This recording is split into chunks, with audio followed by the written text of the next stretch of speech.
Okay, so what if I told you that all that stress, all that anxiety, it's not actually coming from what's happening out there?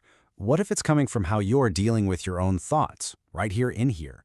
Today we're diving into a really powerful idea from the book Don't Believe Everything You Think. And honestly, it could completely change how you relate to your own mind. This quote from Sheryl Sandberg, it just hits the nail on the head. It really sets the stage for what we're talking about today.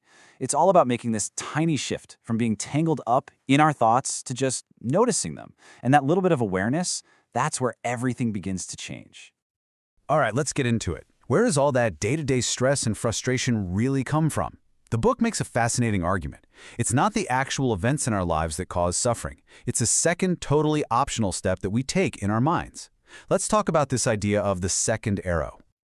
Look, life is going to throw stuff at you. That's a given, right? A tough conversation, a mistake you made, some bad news. These things happen.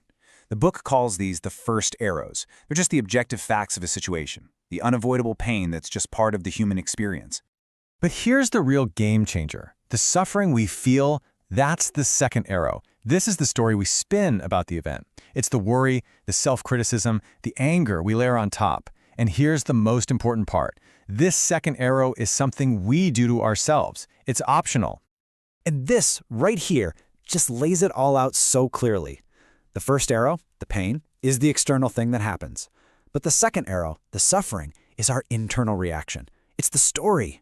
And realizing that one is unavoidable, but the other is a choice, well, that's where our power is. So, this brings up a really important question. If suffering comes from our reaction, does that mean our thoughts are the bad guys? Not exactly. See, the problem isn't having thoughts. It's something much more specific. Just think of your thoughts like the weather, like clouds just passing through the sky. They just appear. The book calls them neutral, raw material. They pop into your head without you doing anything at all. We can't control their arrival, and the good news is we don't have to.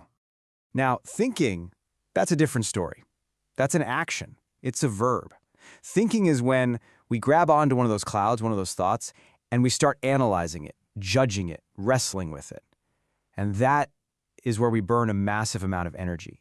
That's the source of the suffering. Okay, this table really breaks it down for us. Look at the difference in energy, expansive versus restrictive, the quality, creative versus destructive. But what really gets me is the feeling.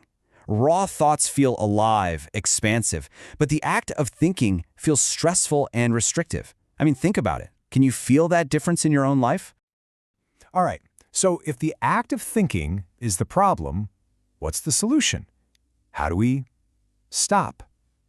Well, the answer is probably a lot simpler than you'd guess. It's not about learning a new technique. It's actually about letting something go. Let me ask you something. If I gave you a glass of muddy water and I asked you to make it crystal clear, what would you do? Your gut reaction might be to do something, right? To stir it up, try to filter it, maybe try to force the dirt out somehow. But fighting with it, struggling with it, only makes the water even murkier. But the real way to do it? It takes zero effort. You just put the glass down and you wait.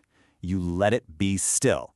And naturally, the mud just settles all by itself, leaving the water perfectly clear. And believe it or not, our minds work the exact same way.